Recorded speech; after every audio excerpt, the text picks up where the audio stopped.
Há uma guerra acontecendo. Uma guerra secreta, por assim dizer. Ela não ocorre mais nas cidades ou vilas, mas nos recantos mais remotos das nossas terras virgens. Hoje, ao olharmos para as profundezas da mata e os paredões de selvas, não se veem mais apenas os bosques tropicais, as florestas equatoriais que banham o continente adentro. Estes espaços ermos servem para nos lembrar dos clãs, das batalhas sangrentas e do sangue lupino derramado. E, é claro, dos uivos para a lua. Conta um Conto apresenta de Felipe de Azevedo. Protótipo: Licantropia Tropical. Narração: Marcelo Fávaro.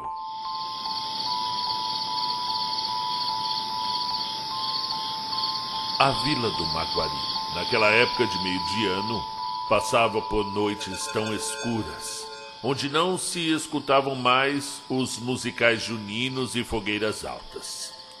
O movimento noturno tornava-se diminuto conforme se arredavam os meses de agosto e setembro, e as luas sombrias eram encobertas por nuvens no rufar dos morcegos dos bosques. E mesmo nas ruas, os jardins e quintais,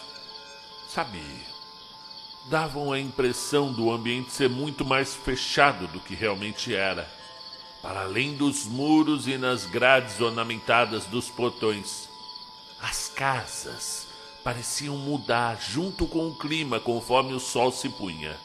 E os locais de luz pareciam sempre oferecer um mistério no limiar com aquela penumbra tangível. Voltávamos da igreja da Praça da Matriz. Eu, minha tia, meus primos e primas. E uma conhecida nossa com o seu marido, que saíram às 8 da noite, mas nos convidaram para a beira da estrada. Tomamos tacacá e comemos bolo, bebemos sucos e comemos salgados. E o rapazinho ao meu lado comprou um ioiô. Vagar por lá era um tanto mais seguro para um grupo grande de pessoas. Enquanto os veículos passavam, as lojas ainda se mantinham abertas e demais transeuntes como nós aproveitavam as brisas do sábado. Contudo, adentrar qualquer rua adjacente já podia garantir a sensação de espírito, da qual se entra em um reino de visagens iluminadas por postes amarelos. Passamos pelo cemitério, pelo mercado e por outra pequena praça. Cruzamos a segunda estrada e fomos para a encruzilhada, para entrar na rua da casa de meus padrinhos, dos meus pais, dos meus tios e dos meus primos.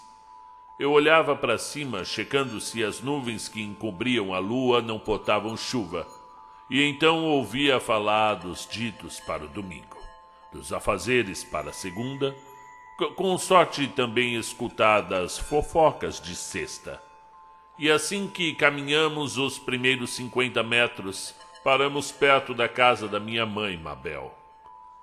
Era uma das poucas com 2 andares naquela rua, e isso permitia observar além do telhado das outras, e de seus muros e torres de caixas d'água distantes e prédios ao longe, depois das muralhas de palmeiras.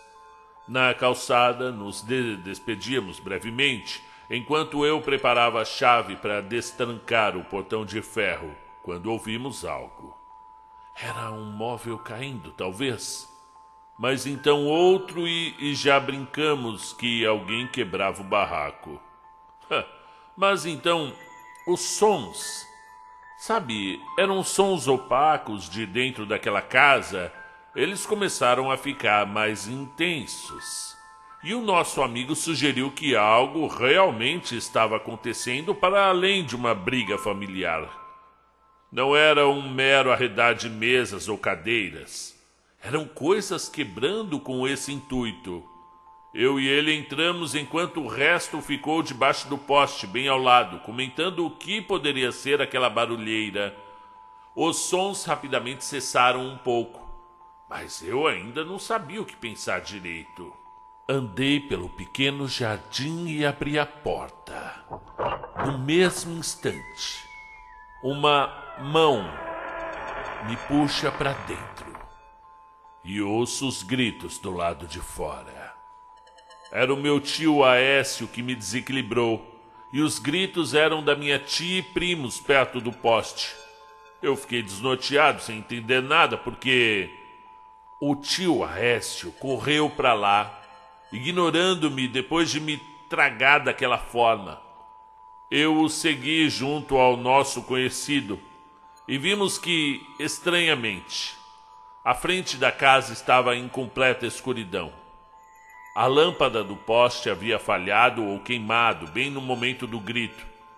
E ao tentar passar pelo portão e indagar o meu tio que raios tinha acontecido, minha tia, primas e a nossa amiga vieram entrando desorganizadamente, completamente assustadas e pálidas, buscando a segurança do lado de dentro e me atrasando para ver. Eu e o moço seguimos Aécio, que andava rápido e vigiava os telhados das casas com um olhar frenético. E realmente era para dar medo. Quando chegamos nele, o meu tio, o mesmo, ignorou nossas perguntas e nos chamou para entrarmos na casa naquele mesmo instante. E que a rua já não era mais segura, agora que a coisa havia escapado.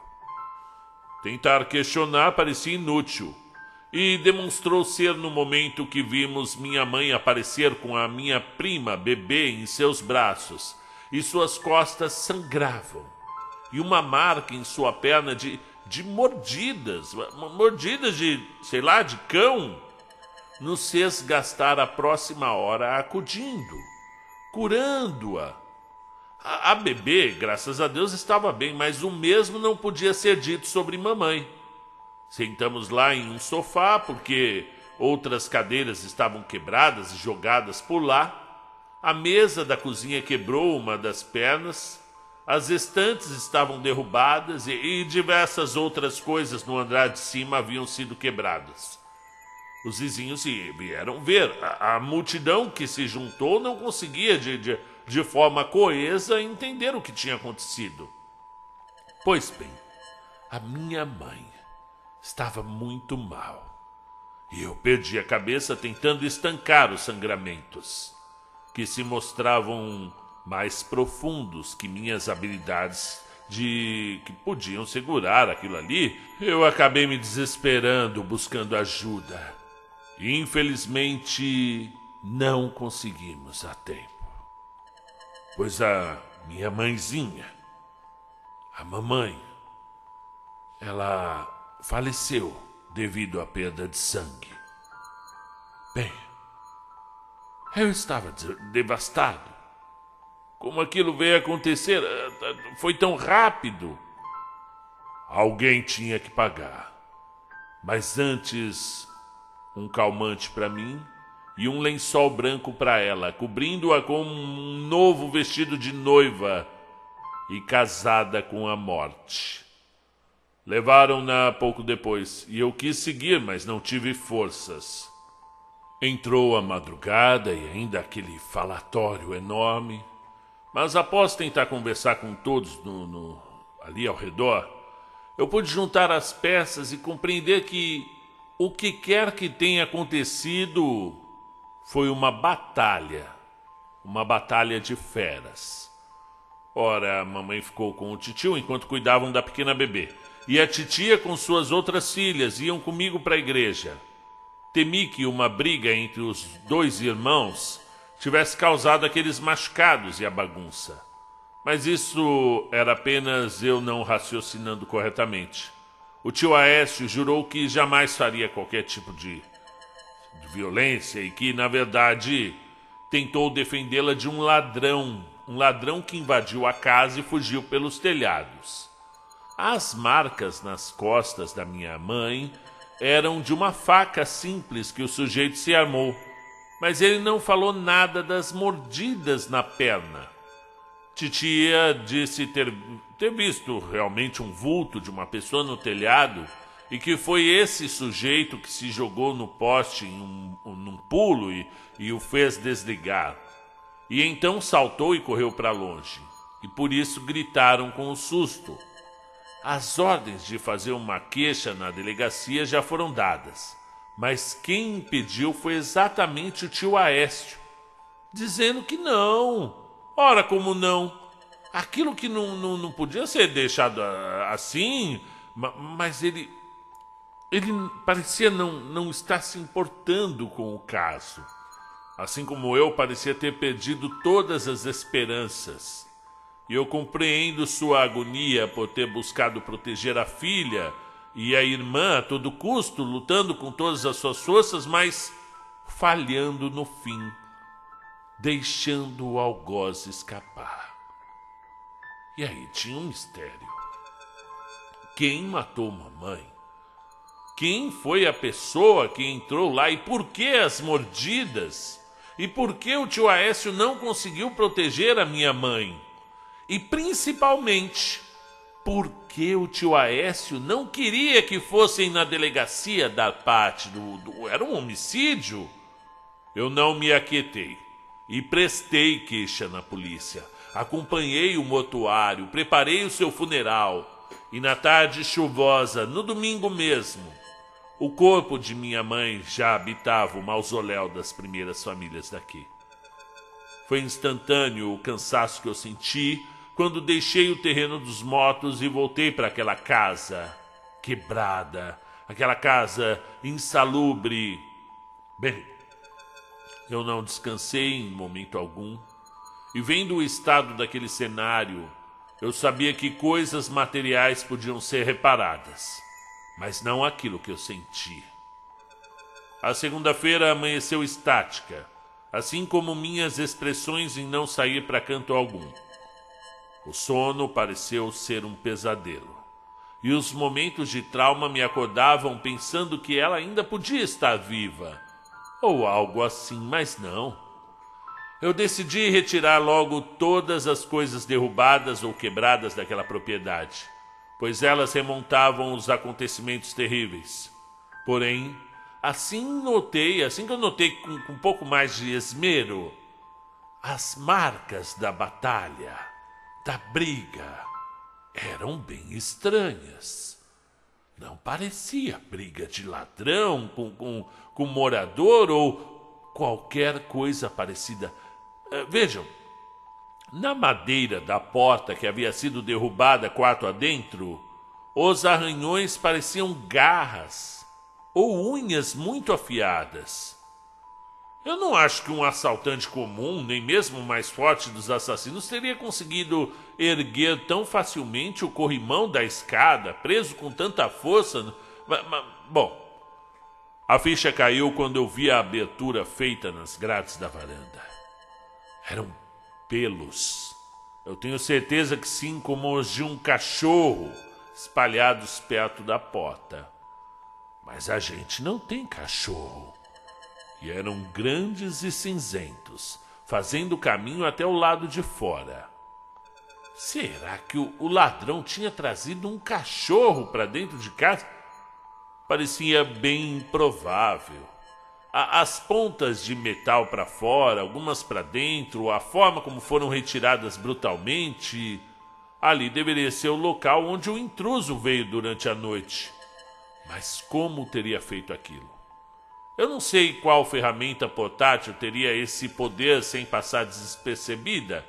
Esses pensamentos ficaram me povoando a mente, juntos de nostalgia, as lembranças com a minha mãe, e logo se tornaram fortes conforme regados pelo senso de justiça pela morte, a morte da minha mamãe.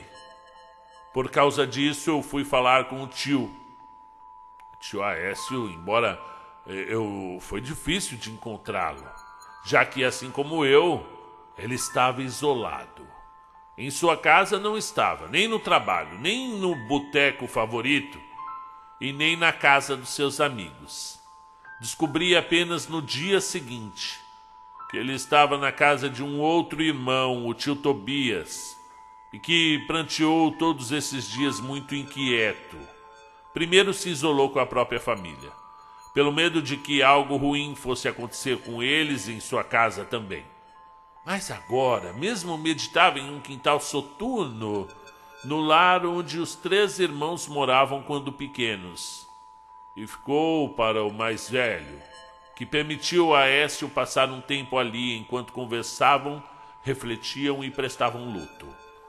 Cheguei logo após um breve sereno, antes do sol esmorecer no horizonte, e o vi sentado em um toco, olhando para as plantas no fundo do terreno. Olhava as árvores de jambo e as mangueiras, as ceroleiras, cajaranas, urtigas, das quais parecia não sofrer efeito ao se embrenhar para sentir as samambaias, pisando no chão úmido com os pés descalços, passeando pela terra, pela grama e pelas lajotas da base da caixa d'água e do depósito. Levava picadas de mosquitos, formigas subiam em seus ombros, grilos pulavam nos seus pés, mas seus olhos miravam sempre os copais e os céus lilás. Era o seu modo de lidar com o sofrimento, mas também o de guardar algo especial, do qual ele se revelou à minha espera, e foi assim, dito de modo como se passado por uma grande vergonha, mas que agora pudesse se libertar. Oi, meu sobrinho, que bom vê-lo. Eu fico feliz em te ver de novo, mas... Bom, pelo menos para saber que você saiu do seu casulo para me visitar, porque eu ainda não saí do meu. Eu precisava passar um tempo por aqui. Eu sei que o meu irmão, a esposa dele, acharam estranho, mas tá tudo bem. Eu precisava vir para um lugar mais puro, com outros pensamentos. E, modéstia à parte, eu esperava por você. É claro que eu esperava. Você alguma hora veria toda aquela bagunça. Eu sei que o seu senso de justiça é forte, menino. Tanto quanto o meu. Mas eu peço, eu imploro que não se preocupe com a segunda parte. Eu mesmo irei fazê-los pagar. Pode se preparar e ficar tranquilo que eu vou fazê-los pagar. O que foi, tio? Tio, o senhor sabe o nome? O senhor sabe o rosto de quem fez aquilo com a mamãe? Quem seria capaz de fazer aquilo com os móveis e também com as barras de ferro sozinho? Eu tenho pensado nisso, tio.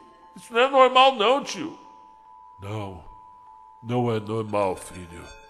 Você ainda se prende demais na ideia de que quem fez aquilo era uma pessoa, mas não. Quem fez aquilo não era uma pessoa, menino. Quem fez aquilo era um monstro. Um monstro que invadiu a casa e quis matar todos nós. Foi com ele que eu lutei, menino. Eu lutei com um monstro. E naquele instante, eu não sabia se o que o tio fazia era no sentido figurado, exaltando a maldade do invasor, ou se... Peraí, tio. Com quem você lutou? Eu não sei, menino. Mas o bastardo deixou cheiro. Cheiro? Como um cheiro de cachorro? Um cheiro de cachorro molhado? Eu vi perto da varanda, tio. Era de cachorro grande. Era um cachorro cinza. E fedia. Ficou um cheiro lá horrível. Cachorro não, menino. Cachorro não. Tava mais pra um lobisomem. Ele nos caçou. Ele entrou em casa. Ele ceifou a sua mãe. Que Deus me diga de onde ele veio, porque eu não faço ideia. Mas não era cachorro não, menino. Era um lobisomem. Tio, um lobisomem aqui na cidade? Nesta hora eu até tinha achado que o tio Aécio, sei lá, por algum trauma... deve ter ficado com trauma tão forte a ponto de imaginar que tudo aquilo tinha acontecido por causa de um lobisomem. Mas ele falava sério, absolutamente sério. Eu não sei se ele estava com fome, menino, e veio até a gente, mas não. Ele veio de longe. Ele fez a gente de alvo. E foi de propósito, menino. Eu não sei porquê, mas ele não era apenas alguém que estava passando por perto com fome.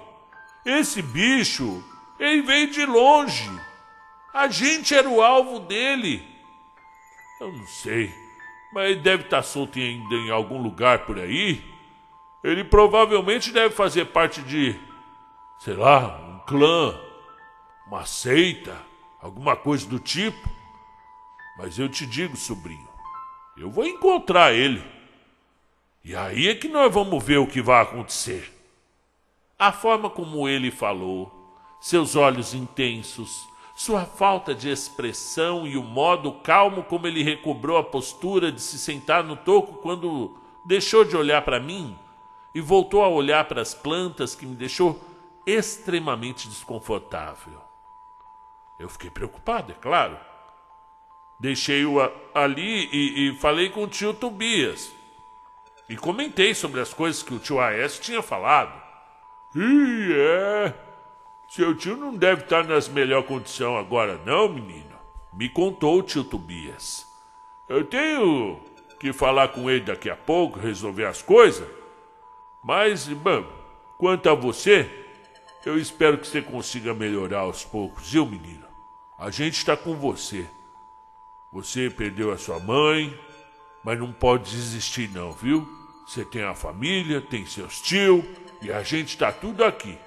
Você precisando da gente, nós estamos tudo aqui. E as coisas vão melhorar, viu? Essa foi a minha deixa. Perder alguém tão importante quanto a minha mãe me fez ter a vontade de não mais me desgrudar da minha família. E eu os via todos os dias. Tentei me manter naquela casa velha, tão vazia e lúgubre agora. Eu sei que receberia ajuda de outros familiares para manter as coisas no lugar até a situação melhorar, mas ainda me preocupava muito. A minha tia, a titia e a amiga conhecida, aquela que estava com a gente, ajudavam sempre que podiam com algumas coisas, para que eu pudesse me manter por pelo menos mais algumas semanas. O tio Aécio parecia estar cada vez pior e deixou de ir trabalhar. Até a sua família o via menos. Mas quando o via, ele dizia estar cuidando de assuntos particulares depois da morte de Mabel e que eles não deviam se preocupar, pois estavam seguros e que aquilo não duraria para sempre.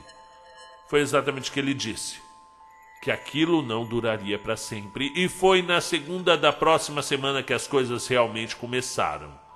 Primeiro meu tio Tobias me disse, e então me mostrou um vídeo feito pelos moradores do bairro das Pedras, que fica mais ao norte e é meramente formado por roças e alguns condomínios.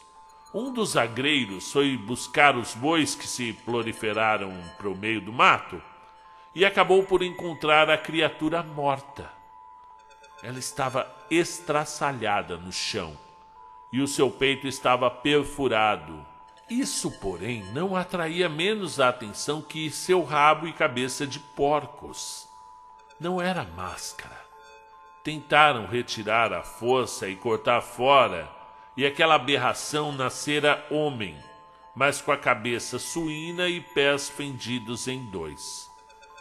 O tio Tobias foi quem me levou para ir falar com o agreiro, que era conhecido seu.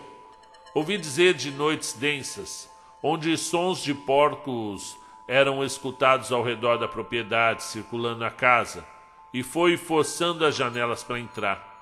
O movimento era visto no Fafalhá da divisa com o Igapó, e aquela besta fera amanheceu daquele jeito, sem termos em mente qual mãe desnaturada foi parir esse tipo de animal. Tobias pessoalmente destruiu qualquer evidência daquele monstro, e cavaram uma cova rasa para deixar seus restos.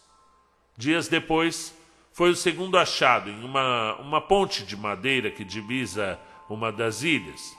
Logo abaixo dela, o corpo sem vida de um ser com pés e quadris de bode foi encontrado, novamente com uma perfuração profunda no peito e com olhos ainda abertos.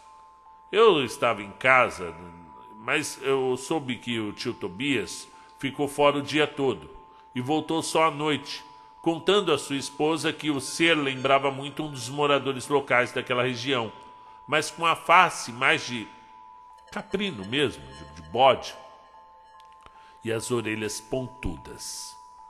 Tudo apontava que aquele demônio um dia foi um homem e que se tornou assim por formas sobrenaturais e desconhecidas. A mesma causa de sua morte foi o que me atentou para uma conclusão que poderia ser um pouco mais óbvia do que fosse nos dias menos céticos. Era titio Aécio o justiceiro, não era? Tio Aécio estava matando essas aberrações. E era tio Tobias que encobria tudo, não é? Fiz essas perguntas à esposa do tio Tobias, a tia Paloma, e ela enfim me deu uma resposta. Você sabe, sobrinho, eu nunca que eu quis me envolver em nada disso, e que assim seja com você. Eu vi o seu tio Aécio alguns dias, mas não falei com ele. Eu vi ele na estrada, conversando com o Tobias. Mas ambos se separaram quando viram alguém chegar. O Aécio estava bem mudado. Eu o vi carregando uma enorme mochila e também estava com algumas armas, sabe, facão, terçado e um revólver. Eu acreditei fielmente que ele se preparou para caçar o responsável pelo assassinato da sua mãe. Foi o Aécio que matou a criatura da fazenda e também o demônio debaixo da ponte. Esse último era um morador local, trabalhava numa venda, era um recluso da vida.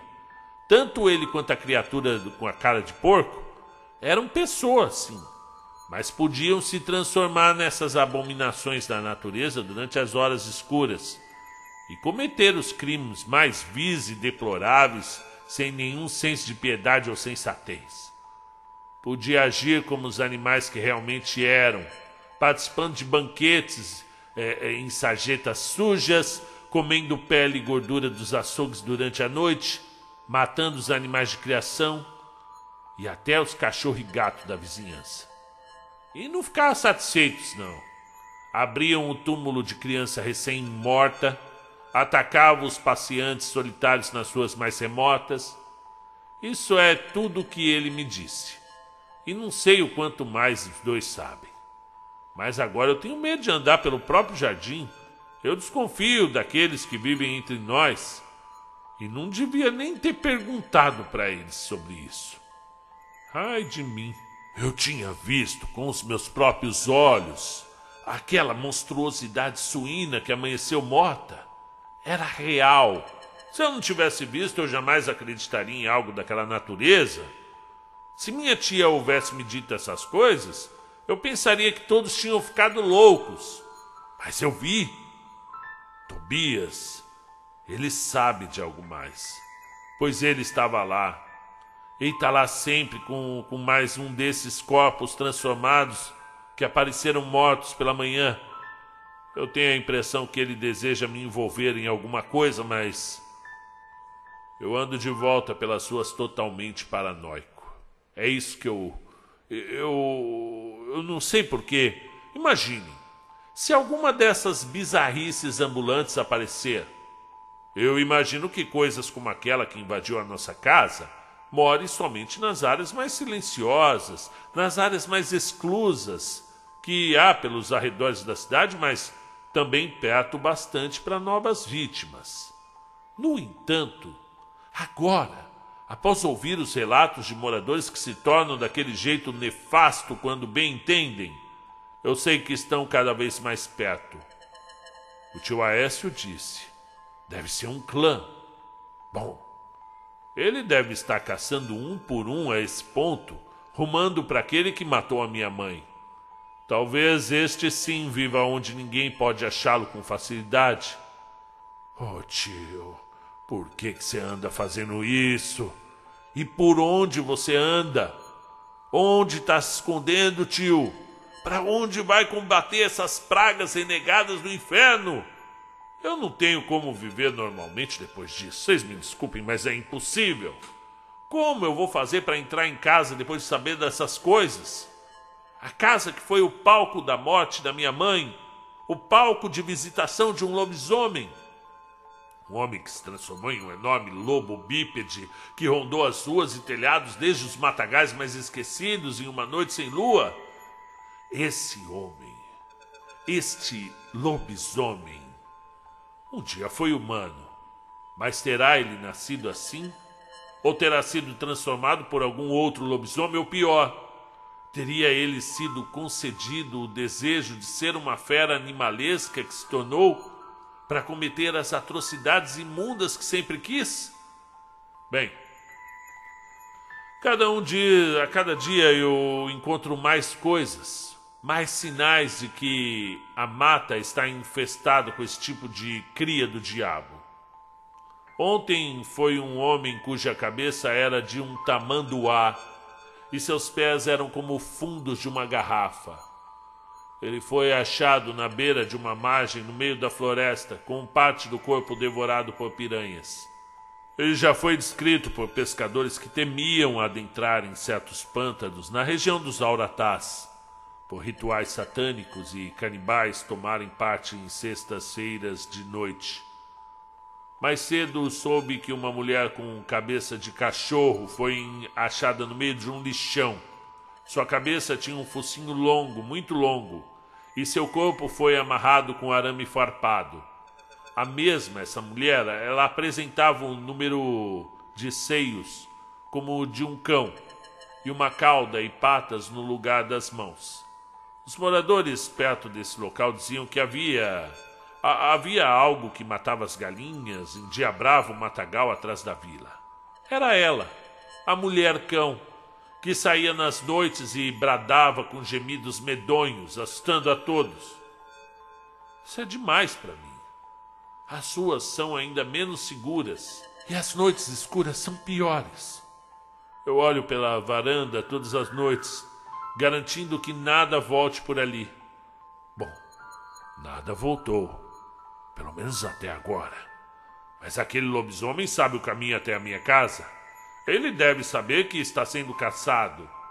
Mas e se souber que pode chegar a qualquer momento e me matar? Eu devo dormir menos, vigiar mais. Há um modo de matá-los, afinal. Uma estaca no peito, pelo menos é o que eu li. Como seria bom falar com o tio Aécio sobre isso. Eu acho que nunca saberei se um dia ele morrer em um desses encontros. Talvez o tio Tobias saiba, mas eu ando com medo dele. Só me restou me apegar à minha velha mãezinha, que agora descansa o sono mais profundo e sem volta. Ainda me emociono lembrando dela e de como eu talvez pudesse não ter ido na igreja e ter ficado para ajudar a enfrentar o monstro. É isso que me passa na cabeça sempre. Eu não devia ter ido para a igreja naquela noite. Mas quem é que vai adivinhar? Ela morreu protegendo sua pequena sobrinha. Eu comprei mais flores para ela, lindas rosas vermelhas e brancas, cercadas daquelas pequenas flores pálidas que lembram algodão. Eu me arrumo e vou até o cemitério, pouco depois do pôr do sol. No meio do caminho eu tenho que parar em uma venda na beira da rua para atender ao celular. Era o tio Tobias. Fala, meu sobrinho, como é que vai? Bem, e o senhor? Aconteceu alguma coisa? Eu só gostaria de saber como é que você tem estado, meu filho. Você está em casa agora? Não, tio. Eu tô fora de casa, tô na rua. Tô no meio do caminho pro cemitério. Eu vou deixar umas flores no túmulo da minha mãe. Ah, tá bom. Ela ia gostar mesmo. Mas realmente, há algo que eu preciso te dizer, viu, menino? Depois de hoje, não vai no cemitério, não. Pelo menos não tão cedo. Ora, mas por quê? Tudo isso está dando uma enorme trabalheira. Eu não quero que você corra o risco de topar com uma dessas feras. E o cemitério é um dos piores lugares para ir no dia de hoje. Pelo menos depois de hoje. Mas o que terá hoje? Ah, você vai ver, menino. Volta com cuidado, viu? Eu espero que você fique bem. E tenha uma boa noite. Assim que possível, venha me ver. Tchau. Até mais. Vai com cuidado. E desligou. O que ele quis dizer com aquilo? Um aviso assim no meio do nada?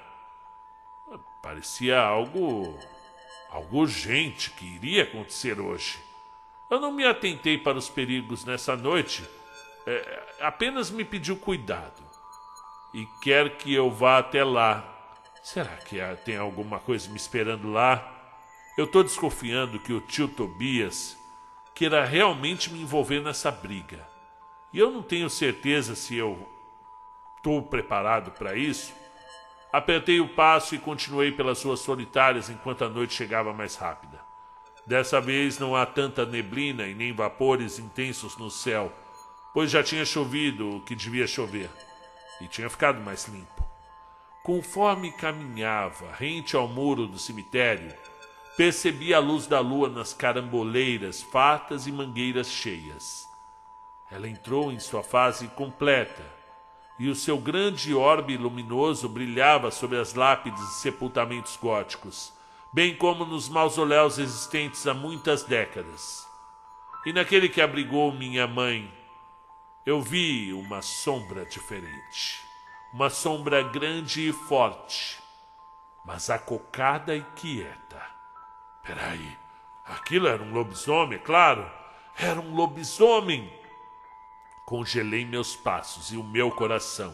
Meus olhos secaram o tanto que arregalaram, e uma batida a menos no meu peito, antes de voltar redobrada.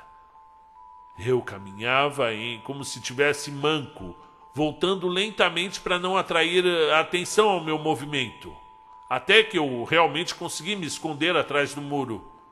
A coisa estava bem ali, no túmulo da minha mãe. O desgraçado não bastou machucá-la fatalmente e pôr fim à sua vida, mas retornava agora para humilhar a sua lápide e, pelo que eu ouvi, desenterrar o corpo para devorá-lo em sua mania louca e assassina. E ele vestia uma calça esfarrapada e tinha as manchas de sangue pelo pelo, e também não se movia tanto, apenas curvava a cabeça para espiar o local mortiço. E me veio um forte sentimento, uma emoção muito grande. Eu clamava por justiça e não queria ter mais nada a perder. Essa fera, uma vez humano, não possuía direito à vida. Posso tentar me armar com madeira afiada ou com um pedaço de ferro, desde que eu possa ferir o monstro. Eu vou partir sorrateiramente para atacá-lo, sem me importar que ele me matasse primeiro num segundo. Eu não iria permitir que ele continuasse sua subsistência no mundo dos vivos e, se ele queria tanto a minha mãe, que se una a ela no mundo dos mortos. Eu apareci, e quando estava prestes a executar o meu plano, ele uivou muito alto. E o uivo de um lobisomem é tão forte que me paralisou e impediu-me de prosseguir. O som gutural daquele uivo era de gelar os ossos e revirar o meu estômago. Mas não era um uivo de vitória, escárnio ou alerta. Era um uivo triste. Foi quando eu percebi que aquele lobisomem não tinha a pelagem cinza, e sim acastanhada. Ele estava usando um tipo de calça toda rasgada, mas ainda com um cinto. Nesse cinto tinha um revólver e uma arma contundente, tipo uma estaca. Agora eu entendo o que o tio Tobias queria dizer para mim. Mas será? Será que o tio Aécio sempre foi assim? Teria sido ele transformado assim após suas lutas contra os outros lobisomens? Ou então seria ele um lobisomem fora do clã, o clã que assombra a nossa região, cuja maior característica seria se transformar em aberrações bravas sempre que quisesse, ou sempre que anoitecesse. Mas Aécio, diferentemente, se transforma apenas durante a lua cheia. Seja lá o que for, lá estava ele, visitando e pranteando Mabel, a sua irmã, a minha mãe. E eu sei agora como ele faz para matá-los de igual para igual. Agora eu sei que o tio Tobias também sabe que ele está aqui no cemitério.